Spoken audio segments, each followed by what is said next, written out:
Hello everyone, I'm Andy, And I'm Mark. and once again we're under the gun because Mark got the dates all mixed up and now I have to finish before I've hardly started. Well, that's not quite true. I'm sure we said that it was this Sunday. No, not this Sunday, the following Sunday. But anyway, we might not be able to do it because I couldn't track down where that recording went. It's fucking ridiculous. I looked everywhere. So it's just disappeared, you're saying? No, I mean, I've got it. I've got a copy of it, but I couldn't find it on my YouTube channel, on Strange Stuff Podcast YouTube channel, on the YouTube channel that's linked to Riverside. It's just nowhere. I don't know. All right, I've got this thing now. It says fix the tab slowing your browser. Fix this tab or dismiss. Dismiss. Yeah, it's at 73%, which is what we've been running recently. Oh, anyway, so England got lucky against Croatia, it looks like. I see in the papers. Oh, did they? I didn't even, sadly, I don't even know what the score was. Did we won then? 4-2, I think. All right, so plenty of goals. Yeah, but Scotland are the big news in the World Cup because their Tartan Army fans are being welcomed and loved everywhere they go. Oh, are they? They just turned the place into a party. They clean up after themselves. They had a big massive party in a park in Boston or somewhere, and they picked up all their litter before they left, thousands of them, and buggered off and left it as clean as it was when they arrived. The park keepers were going, never seen anything like this. These guys are welcome anytime. Well, well done, Scottish fans. Proves it can be done. Also, they went to a baseball game and the baseball players were just confused because the singing and the chanting, he could walk 500 miles and I can walk 5. And they just went the whole game. And American fans sit there eating chicken nuggets. They don't say anything. No, they have hot dogs. I don't think they have chicken nuggets. They actually have tables and chairs in the front rows in their stadiums where they sit down and eat fucking dinner while watching a game. It's ridiculous. But they'd never seen anything like the Scottish fans. People singing and dancing and standing on the chairs the whole way through the game. Excellent. Really teaching them how to enjoy sports. Yeah. Yes. We do know how to enjoy sports in England. Not that I'm a great sports person, I have to say. Of course, Donald Trump comes up with a great idea to ruin it for everybody. He has managed to inveigle his way into handing over the World Cup to the winning team. That's a recipe for disaster. Maybe the winning team won't accept it. He won't let it go. That's right. It's gold, for God's sake. He grabbed something not so long ago. He's a fucking magpie. A surprise! I gotta get that. So Wanker. What the fuck has football got to do with him? Just fuck off. he prefers UFC. He's got no idea. No idea about at all. anything. His pond has done very well. All it is in the press is pictures of the algae-ridden pond that he spent however million on. 7. Poor fellow. Now you've got to feel Mental. sorry for the poor fellow, really. Now, actually, No. he's just a doddery old man, and he needs to. Yeah, well, let's put just out hope his he just misery. dies then. Just die. Get it done. Yes, so there's the World Cup that started. That's quite exciting news. Not. Though I suppose, I don't know what proportion of the population do follow soccer. I suppose it's one of the bigger sports. Has to It be, is actually, the biggest sport in the world. in terms of fans. Yeah. Yeah, because it's played literally across the world, unlike the World Series in baseball, where it's Which only- is played in the America. Yeah, and I think actually, I don't even know whether Japan play in the World Series baseball, if that is it. No. They don't. It is. No, literally it's just only for- American teams. Yeah, yeah, That way they guarantee that America wins it. yeah, yeah. No, so that's going on. We've got. I can't work out if we've got a peace deal or not, because Trump keeps saying, "Yeah, but if they misbehave, we don't." I'm have going a to deal." drop bombs on their heads. On their heads. How they could be willing to actually publish the terms of the deal, bearing in mind it's so much worse than that Obama negotiated without dropping a single bomb. I mean, it's basically America surrenders to Iran. Yes. But we've got to come out of it looking like we didn't. But they can't, because everything is a concession. A $300 billion. I told you they got to rebuild Tehran. You blew it up, you rebuild it. Fucking And right. what's even more incredible is that I think the terms and conditions as far as the nuclear side of things are actually weaker than they were under Obama's thing. Yeah, because they've lost. They've been beaten roundly in the theatre of war, and now they have to fucking just get out of it before it becomes too obvious, even to their most faithful followers. Yes, I have a feeling that fellow Hegseth is not long for this world in terms of his position as Minister of War. Minister of War. Fucking pathetic. Worst war ever. Yes, yeah, yeah. And he still carries on. Oh, if they don't do as we say, they're going to drop more bombs on their heads. Yeah. He's such a fucking waste of space, that man. Yes, he is indeed. And what else? Oh, there's an important by-election in the UK today. Is there? Yeah. Do you remember that fellow Andy Burnham? Oh, that fucking wanker, war criminal, Blair-loving hypocrite. Fuck him. And Starmer has already said, oh, well, you know what? If he gets in, I'm going to offer him a cabinet position because I don't want him to challenge me. No, I don't think that's going to happen. But anyway, so yes, the by-election is happening today that will allow Andy Burnham back into Parliament as an MP, which will allow him to challenge for the leadership when he chooses to. Yeah, but as I say, Starmer's going to try and head him off because he knows his days are numbered. Well, it's probably the only by-election that we're going to see where Keir Starmer is probably hoping Reform wins. Yeah. Do you know people don't even honest, talk about Conservatives anymore? To be honest, I hope Reform wins because I don't want Burnham. He's going to be actually even worse than Starmer. Yeah, but he's not worse than Farage, please. No one is worse than Starmer. No. No one. No, you see, this is where it's lucky I'm going live because I'm tempted to turn off the microphone at this stage. No one is worse than... Do you see what he's doing now? He's basically eradicating the freedom of speech of everybody in the country. Where does this idea come from? What are you talking about? He's banning social media for under 16s, and the way to prove your age is by scanning your face and having an ID, a national ID. Well, what's that got to do with freedom of speech? Because even if you're, well, especially if you're over 16, you still have to prove it. So they are basically scanning everybody's face in the country. Well, you know that's just complete nonsense. It's not complete nonsense. Of course it is. It's not. It is. Firstly, I can give you an example. If you've had an account with Twitter or something for more than 16 years with a credit card attached to it, you don't have to prove anything because the account... Oh, yeah, you do. Yeah, you do. Yeah, you do. You do. I was listening to it yesterday. You don't. So there's all sorts of measures. There is going to be automatically child lock on every fucking account, and you have to get past that by proving who you are. And the only way to prove who you are is by providing some form of ID. I was listening to an interview yesterday. Otherwise, complaining. how can you ban it if you've got no ID? Look, I was listening to a guy being interviewed yesterday on the radio, and he was saying, but the whole point of being on the internet is to be anonymous. How can I go out trolling people and getting into a good argument with someone if they can actually track me down? That's the whole point of the internet. No, the whole point is so we can track you down. He's one of your mates.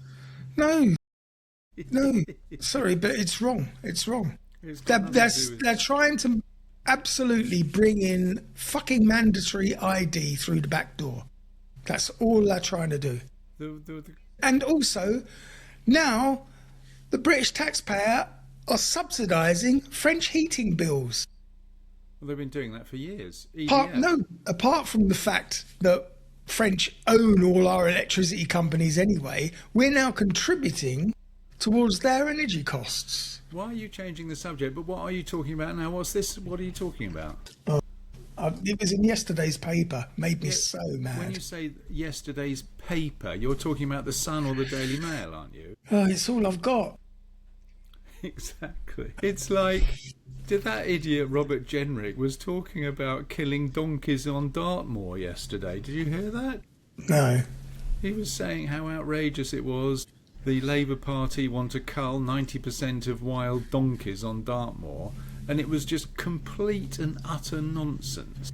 There was just not an element of truth to any of the story, and it was started by Badenoch, Conservative. It's just that they don't know what they're talking about. Come on then, come on. It's why are we subsidising the French? You can't It's find obviously, it now, it's can you? clearly not in today's paper. Exactly, yeah, exactly. That's a shame, isn't it? That when I actually ask you your source, Yeah, but say if you something actually sometimes opened up anything rather than the BBC, you might actually see some of this stuff for yourself. some of this complete nonsense.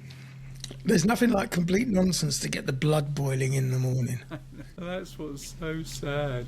I try not to do it, but I get wound up as well. Hello, mate. You coming up? But There we go. luckily, not to the extent that you do. Now I have a cat's arse in my face. Yeah, it's probably what you deserve. Anyway, this day, because we've got to rush through this now because of you. Today in history, in the year of 1812, what do you think happened? Oh, I don't know. When was the blowing up of Houses of Parliament? The clue is in the year. 1812 Overture, Beethoven. It was when James Madison signed a declaration of war against Great Britain. Why is there a clue in the date of 1812? Because it was the War of 1812. It's not a clue. The conflict, which exploded due to tensions over trade and westward expansion, endured for about 2.5 years and ended with the Treaty of Ghent in 1815, which largely restored pre-war borders and relations, Yes. while initiating a nearly uninterrupted status quo of peace and cooperation between the US and Great Britain that has persisted ever since, Yeah. except lately. Also, in 1815, the year that ended, the Battle of Waterloo took place on this day, where Napoleon, and the Duke of Wellington, Duke of Wellington, of course, Wellington Boots. He's our man. and also Field Marshal Gebhard Leberecht Never heard of of him. Prussia. Never heard of him. Who's Prussia? Well, you know, Russia, really. Russia, Germany, Austria. Took place in present-day Belgium. During the battle, exciting. Yeah. Napoleon was defeated and subsequently exiled to the island of St. Helena, where apparently I think he died. Sorry, what? The Battle of Waterloo happened in Belgium? Yeah. No. Where do you think it happened? Waterloo Station I don't think anything ever exciting happened in Belgium. or Waterloo Station? Can you get off? Get off! Oh, you're ruining it. Now, this was a real tragedy in Dublin, and I think we've actually done a story on this before, where a fire broke out at Malone's Malt House and Bonded Storehouse in Dublin, which held apparently 5,000 barrels of whiskey. Do you remember talking about it? No, actually. I do. The blaze caused burning whiskey. God, get off my keyboard! Caused burning whiskey to pour through the city streets, where it was mostly lapped up by locals. The so-called whiskey fire killed 13 people who drank too much of the burning booze. What you mean, so no one actually died in the fire? No, they died of alcohol poisoning. You can't. I'll tell you what, you'd have to be pretty determined to lap up whiskey. Listen, in 1815 or whenever it was, 1875, there was a lot of unemployment, you know. If the only chance to get a drink was to get on your hands and knees and lap it up amongst the sewage that's dribbling down the street, then so be it. Yeah. And the youngest daughter of the deposed last Russian emperor, Anastasia Romanov, was born on this day in 1901. Now, we have done a story about her, haven't we? We have. She was included in our Rasputin trilogy, which it was a two-parter that turned into a trilogy that turned into a season 5 episode. that turned... Anastasia's a very nice name. She was a beautiful little girl, actually. And she was born near St. Petersburg in Russia, youngest daughter of Nicholas the first, or the second, actually. I'll tell you what, in those days, I bet they didn't imagine that Ukraine would actually be sending bombs over to St. Petersburg. No, they didn't imagine much of what was happening today, I would imagine. And in fact, I was reading that Ukraine are able to send things as far as Moscow now. They've been destroying fuel depots in Moscow area. Yeah, but where did you hear that nonsense? I don't believe it. It's just fake news. I mean, it's been widely reported. It's all fake news. It's phony stuff. Can you get It off? didn't happen. It's all fake news. Jesus, why you come say on, that. off. He's closed all my windows. Just go away. God damn. Are you hoping that the cat content increases our YouTube watcher viewership because of cats? Honestly, he's being such a pain. He's normally never even up here when I'm recording. This is Reggie. It's normally Ronnie who causes all the problems. Maybe you can title this this thing "Cat Destroys Podcast." On this day in 2026. Come on, what else happened in this history? I don't even know what the date is. Is it the 18th of June? It's the 18th. Alan Berg, you know who he is? Well, he was gunned down in Denver, apparently. He was an outspoken and confrontational radio host, and in 1984, he was killed by the members of the white supremacist group, The Order, who disliked his abrasive interview style and the fact that he was Jewish. That's it. That's all that's happened in the whole of history on this day. Well, that's not very exciting, is it? Except what we're going to talk about today also happened on this day and many other days, though. It wasn't basically limited to today. It went on for centuries. That is probably the weakest segue. 249 episodes. What? And this happened on this day, and in fact every other day for the last 100 years. And almost is still happening. And of course, I'm talking about the real pandemic. Oh, God. It's lucky you're not doing this live, or I'd have to switch off. No, this is the real pandemic, because no pandemic in history was as deadly as the Black Plague. Oh, I was going to say the Spanish flu. So the Black Plague killed more than the Spanish flu? Yeah, from the Middle Ages right up until the 1750s. The bubonic plague decimated Europe and the Middle East, wiping out an estimated 30 million people in the first decade alone. And compared to the population, it was... Fucking hell, that was like half the world's population. The devastation was so great that Renaissance poet Petrarch, who observed the plight from Florence, wrote, "Happy posterity, who will not experience such abysmal woe and will look upon our testimony as a fable." Well, I'm glad he made some money out of it. But the plague did eventually subside, sometime around 1352 or 53, reappearing in fragmented pockets every 10 to 20 years until the 18th century. I was going to say, when was Thomas à Becket alive? Oh, that was the time Henry of, VIII. sort of 1580s, 1580s, thereabouts. 1580s. Because, what was that? There was a very famous book that came out about 10 years ago, a historical sort of book. And what was most shocking about that was, in fact, I think it was him or a very senior, well-known figure, went away for a week or something to... Actually, I was impressed. He went to the Netherlands or something on business, came back a week later, and his family had been wiped out. And it was just Yeah, it could be very quick. just the absolute shock of suddenly family's gone. And of course, due to the Black Plague. Of course, he didn't have an iPhone, so nobody could let him know. No, exactly. No. Francis Bacon. So, Francis Bacon, or as we like to call him, William Shakespeare. He was around the same... I can't remember the name of the book. I have to try and work it out. I have to get on because you're putting me under time limits. Oh dear, all right, I'll stop talking. So how did the Black Plague end? And did it ever really disappear? Or are we simply biding our time until there's a comeback? So the course of the Black Plague in the 14th century... Got to hurry up my thing a bit.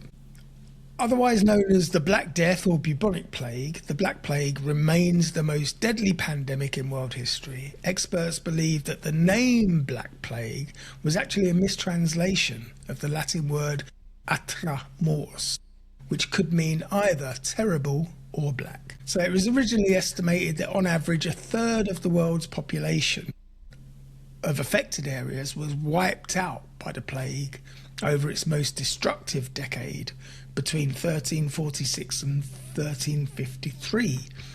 But other experts think that closer to or even half of the entire continent of Europe's population perished. Plague victims suffered excruciating pain.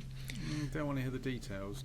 But you're going to have to. Their symptoms began with fever and boils. A victim's lymph nodes would swell as their body fought the infection, and their skin would become strangely blotched before they began to vomit blood. At that stage, the victim typically died within 3 days.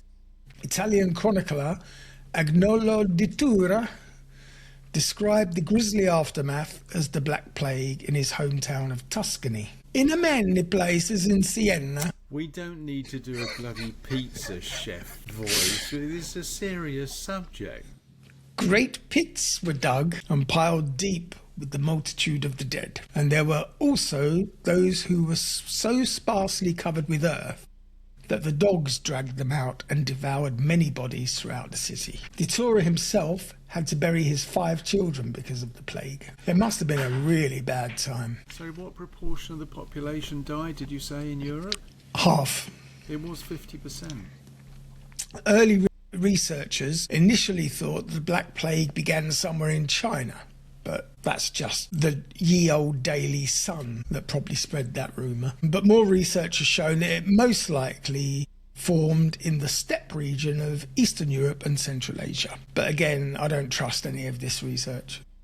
Well, that is basically China, for God's sake. The first spread of the disease began, according to plague historian Ole J. Benediktov, in the autumn of 1346, when the Tatar Mongols attacked the city of Kaffa in Crimea. During the siege, the Mongols catapulted plague-ridden corpses into Kaffa, effectively infecting the entire city, including the hundreds of Italian merchants who had come for trade. And in the spring, the Italians fled back home, carrying the disease on flea-ridden rats aboard the ships with them. So by early July 1347, the Black Plague had broken out all over Europe. So hang on, the Black Plague was actually carried by fleas on the back of rats? Yes, that's pretty much common knowledge from school days. I'm surprised that you're surprised. No, but when did it become human to human? I think once it's transmitted once you get bitten by a flea from an infected rat, then you are infected and you can infect other humans. Because that's what they always talk about, when it becomes human to human transmission. Yeah, I think the human has to have it transmitted to them first before they can become transmissible. You can't just catch it from being in the vicinity of a flea-infested rat. You have to be bitten by one of those fleas. All right. It quickly spread to Africa and the Middle East due to overseas trading and also the growing density of cities. Now, tracing the plague's origins and spread was doable enough, but determining how it ended is another story entirely. We know how it finished in England, well, in London at least, but the plague has affected humans for over 4,000 years, but very little is known about the virulent disease. What is the virulent disease? Bubonic plague. So it's actually called bubonic plague. Yeah. Europe saw the worst of the Black Plague for nearly 10 years before the disease began to subside, but it still returned every decade or so up until the 18th century, and although it was never quite as deadly as it was in the 14th, it still came back. The Great Plague of London in 1665 is often considered the last major outbreak of the disease, and we know why, though there are reports of the disease in Western Europe as late as 1721. Also, the Black Plague did continue to infect Russia and the Ottoman Empire well into the 19th century. And to this day, as I say, nobody knows exactly why or how the Black Death finally came to end, but experts have a few compelling theories. Some experts posit that the biggest possible reason for the plague's disappearance was simply modernization. People previously thought the plague was divine punishment for your sins, which often led to ineffective remedies that were grounded in mysticism. Alternatively, devout worshippers who didn't want to go against God's will stood idly by while the disease swept their homes. But with advancements in medical science, better leeches, and a better understanding of bacterial diseases, there emerged new treatments, of course. So yes, when did they start treating bubonic plague? We'll get to that. But as I said, in 1665 was the last great outbreak in London, and we know why that was, because that was the year before the Great Fire of London, which would have cleansed it entirely. I was going to say, there was definitely a cleansing effect. So indeed, the plague became an impetus for significant developments in medicine and public health regulation. People started to do cocaine about it. Scientists of the time turned to dissection, of course, because cut it out, the study of blood circulation, and even sanitation to find ways to combat the spread of the disease. The phrase quarantine, in fact, was coined during the outbreak of the Black Plague in Venice in the early 15th century. Historically, however, the policy was only first implemented by the Republic of Ragusa, which is present-day Dubrovnik in Croatia, in 1377, when the city shut its borders for 30 days. Others suggest that the plague subsided due to the genetic evolution of human bodies and bacteria itself. The reality, though, is that there's still much to be learned about the Black Plague and how it finally subsided. The Black Plague wasn't the first major plague to besiege the world, nor will it be the last. During the 6th century, a major plague broke out in the Eastern Roman Empire, which later became known as the First Plague Pandemic. The Black Plague, which followed a few centuries later, was thus known as the Second Plague Pandemic. And after that, another plague hit Central and Eastern Asia between 1855 and 1959, known as the Third Plague Pandemic, and this killed 12 million people. So are we still not talking about the Spanish flu? No, because we're talking about the plague. It's got nothing to do with the Spanish flu. All right. 3 different types of plagues have been identified by scientists: bubonic, pneumonic, and septicemic. And the Black Death is an example of bubonic, which has affected humans for at least 4,000 years. Victims of bubonic plague form tender lymph nodes, or buboes, that leave spots of the body blackened due to internal hemorrhaging, and it's caused by the bacterium Yersinia pestis, which can be found in wild rodents, mostly rats, that have been infected by disease-carrying fleas. And today, the Black Death can be treated simply with antibiotics. As of 2019, parts of the world still experience plagues, and most commonly bubonic plague. Roughly 7 cases of the plague are reported each year in the US. The disease has only appeared in the western part of the country so far. Outside of the US, Africa has been hit the hardest by the plague in modern times. In 2017 and 2018, Madagascar experienced a devastating outbreak of pneumonic plague, a form which spreads rapidly between humans. Thousands of infections and hundreds of deaths occurred. In Madagascar? Yeah. Right. Other parts of the world, such as Central Asia and parts of South America, are also still infected by minor outbreaks annually. Deaths from the plague are now certainly not comparable to the nearly 100 million people killed by the plague over the centuries.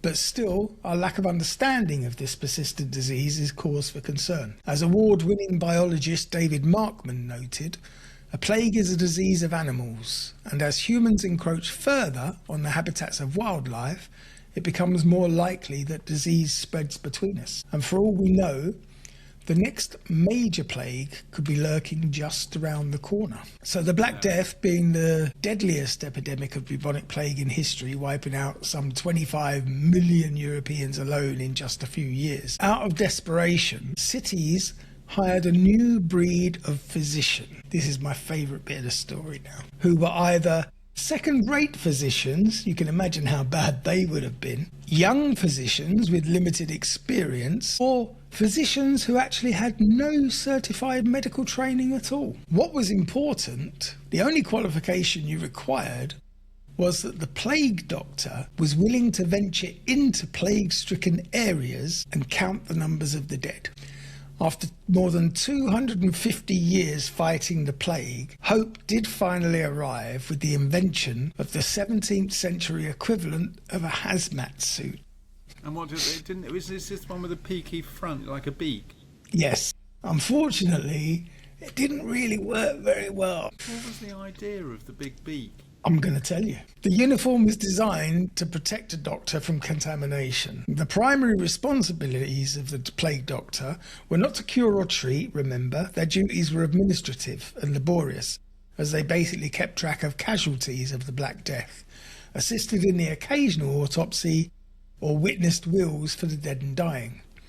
Unsurprisingly, this meant that some plague doctors, of course, took advantage of their patients' finances and ran off with their final will and testament. More often than not, though, these bookkeepers of the plague were revered and sometimes even held for ransom.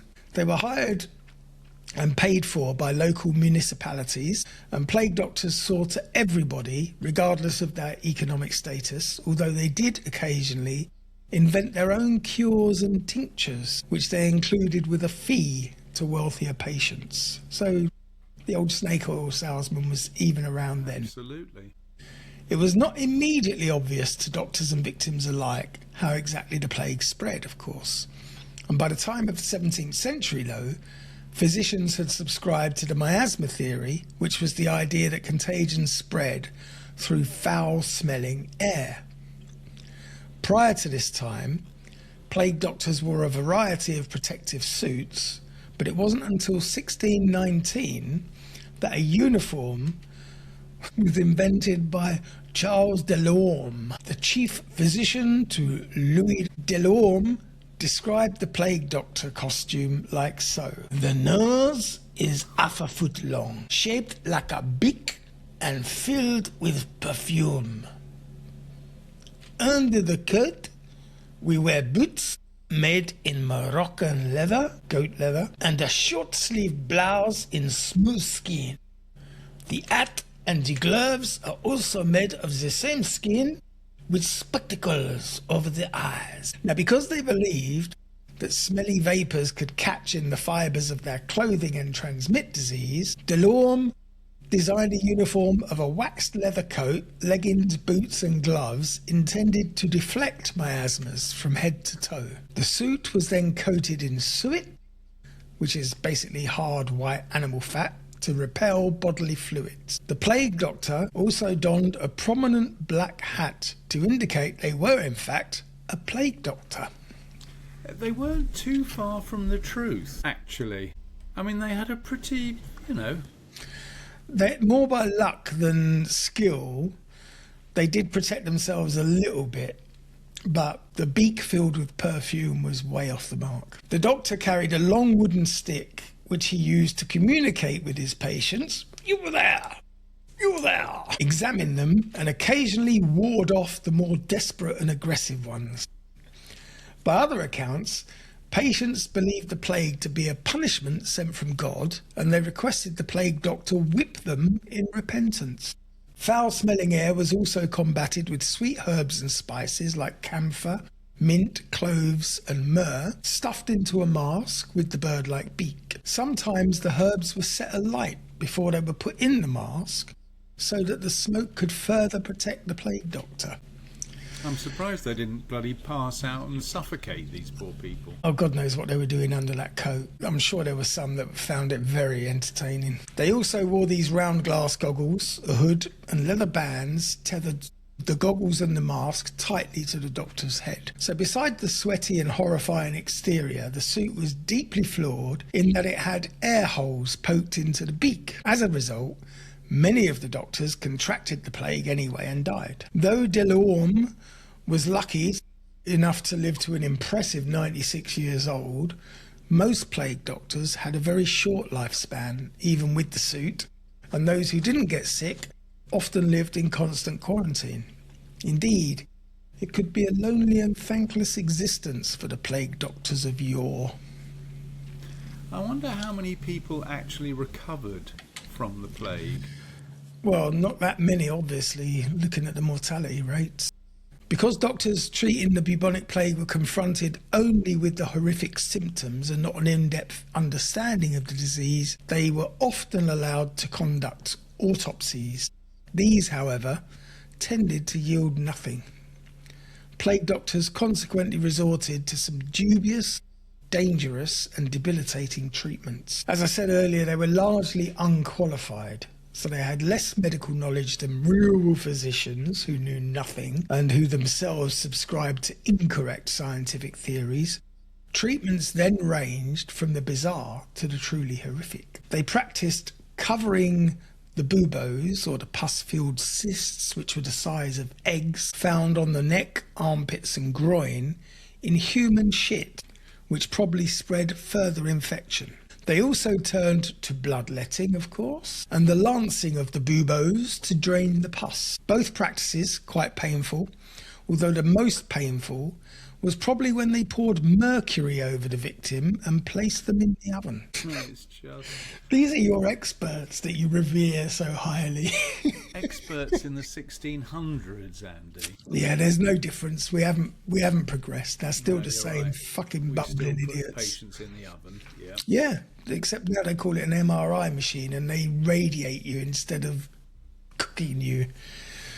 So not surprisingly, these attempts often accelerated death and the spread of infection by opening, festering burn wounds and blisters. Fucking medicine, man.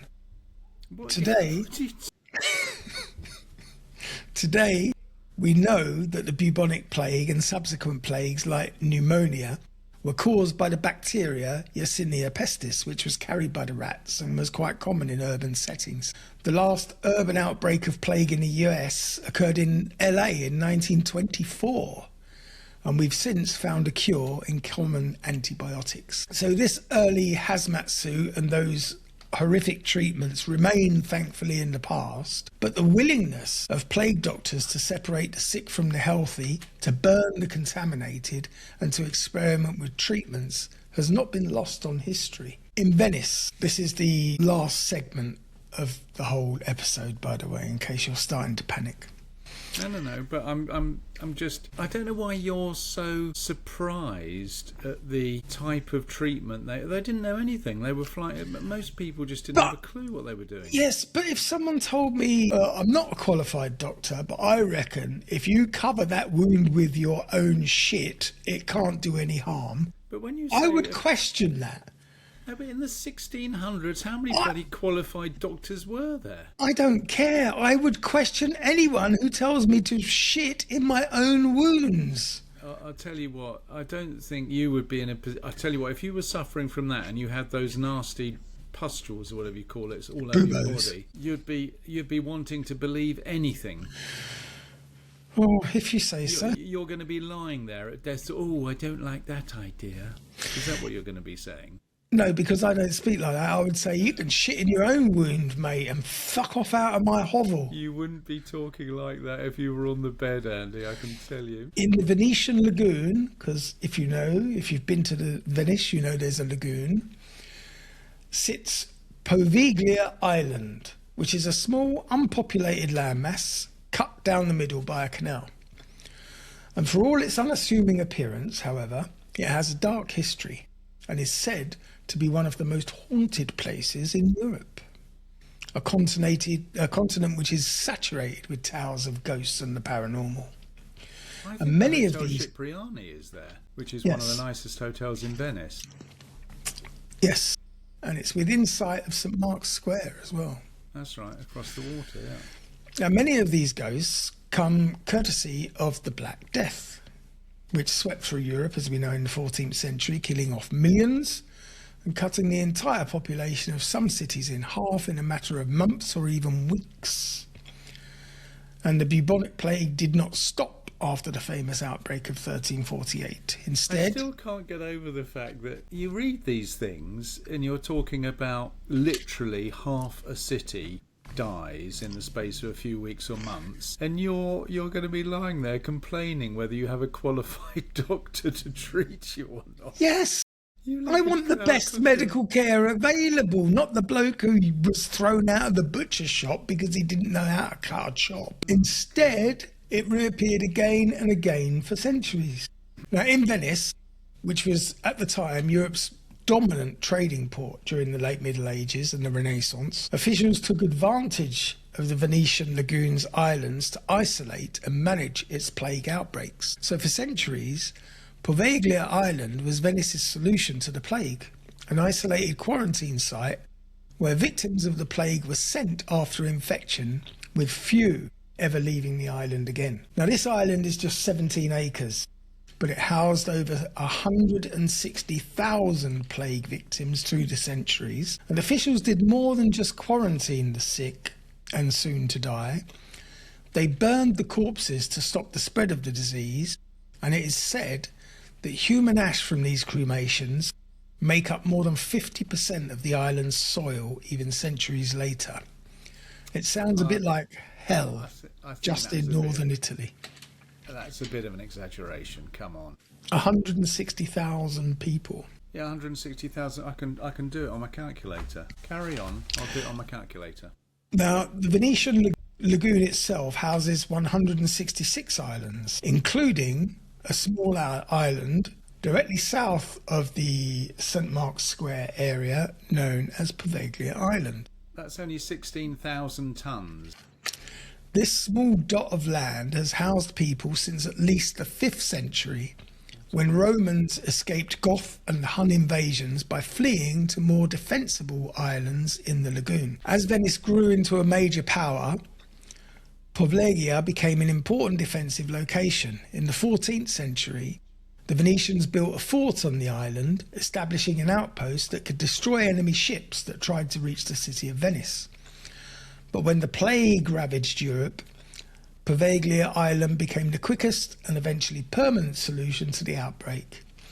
It became an important quarantine site for plague victims as early as the 16th century. In addition to quarantining victims on the island, it also became a gigantic mass grave for the corpses of the dead, and barges from Venice hauled the dead to the island, while smaller ships brought exiles from the city who showed even the mildest symptoms of the plague, so you didn't dare sneeze out on the streets in those days.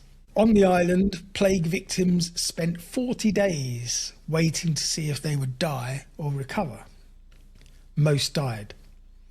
The Venetians cremated untold thousands of bodies, leaving the ashy remains of plague victims to fall where they may. 640 tons. When the deadliest outbreak of bubonic plague struck Europe in 1348, Venice created the first modern quarantine system. The Republic detained ships and travellers suspected of carrying the plague for a period of 40 days, and the word quarantine itself comes from the Italian quaranta, or 40. 40? Is that right? Now that is interesting. I've actually learned something mildly interesting, that quarantine comes from the word 40. There you go. And we're only an hour into the podcast. Well done. Now, although plague quarantines were largely ineffective, the desperate need to stop the spread of the disease drove other areas to adopt the practice. And during the reappearance of the bubonic plague in 1374, the Duke of Milan exiled all plague sufferers to a field outside the city. On the Dalmatian coast, Ragusa created a quarantine station to isolate people from plague-ravaged areas. Marseille created a maritime quarantine in the early 16th century, while 17th century Frankfurt banned anyone living in a plague-afflicted house from attending public gatherings. In colonial New York, the city council set up a quarantine station on the island that now houses the Statue of Liberty. The Black Death devastated Venice's population in 1348, killing half its citizens, And as Venice was a hub for international trade, it welcomed ships from around the known world, making the island republic especially susceptible to the spread of the disease. And as bubonic plague ravaged Europe for centuries, Venice responded by creating a network of lazaretti, or plague quarantine stations, on the islands of the lagoon. And Poveglia became the most important of these inspection ports by the 18th century.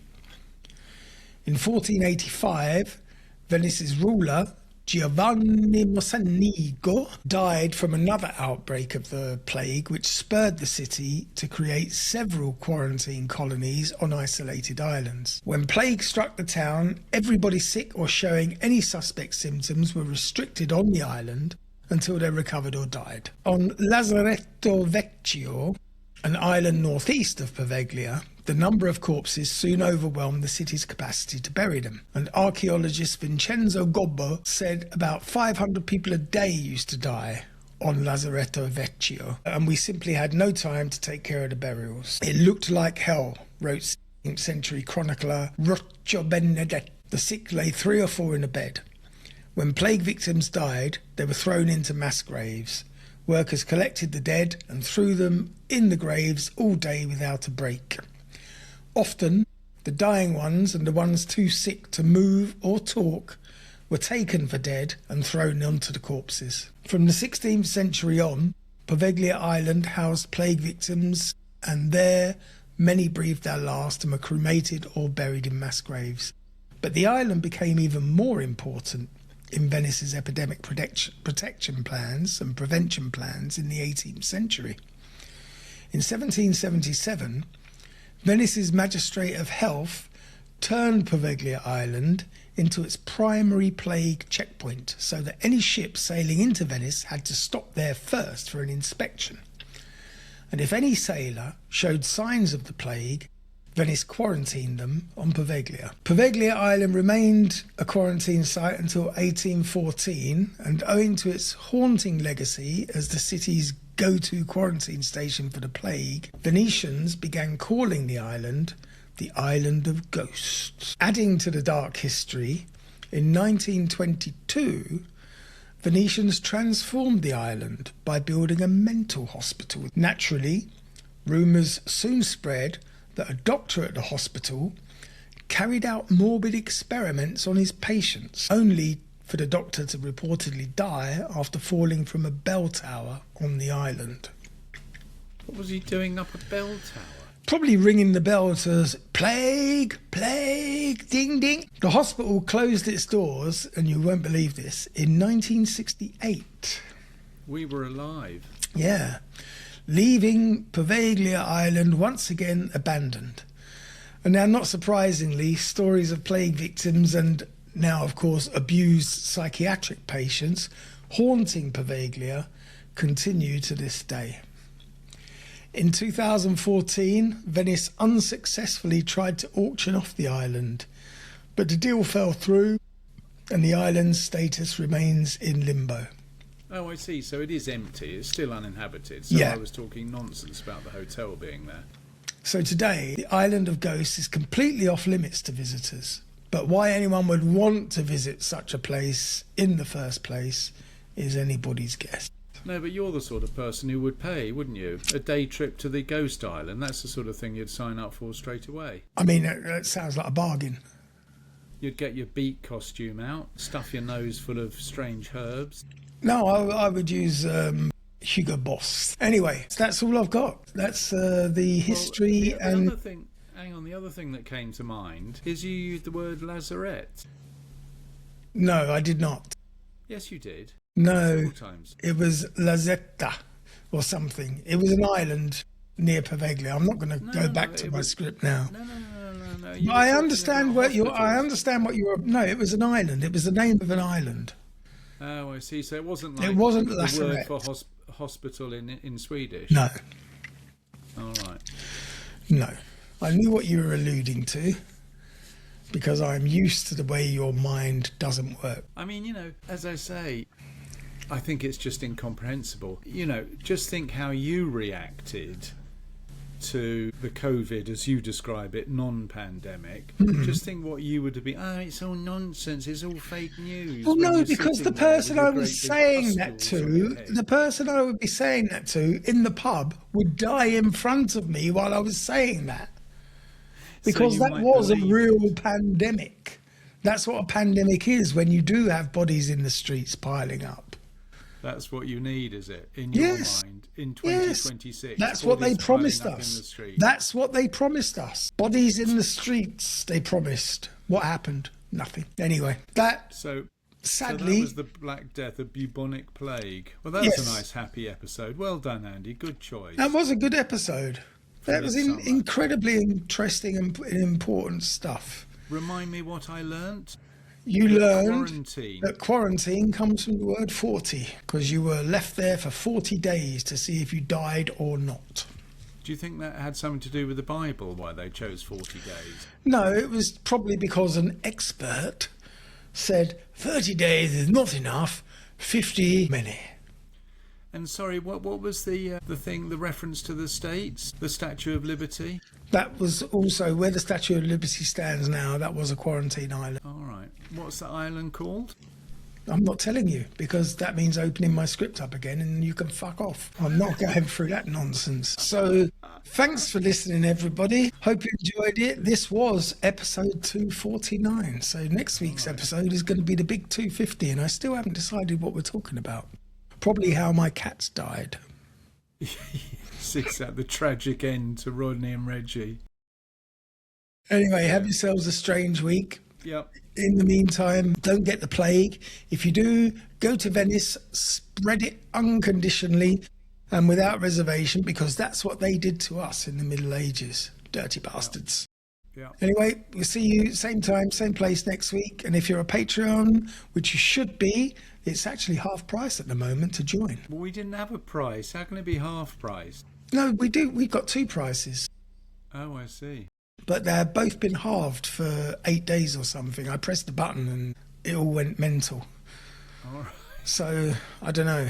Anyway, jump in quick while you can, because it'll end soon. And there's another over 100 episodes to be played just from there. So your first month will be half price, and the rest of it will go to Apple Pay, according to the latest figures, what they're charging commission. So try not to use Apple Pay. But we'll see you same time, same place next week, or we'll see you on Wednesday on our Patreon. Bye for now. Excellent. Cheerio.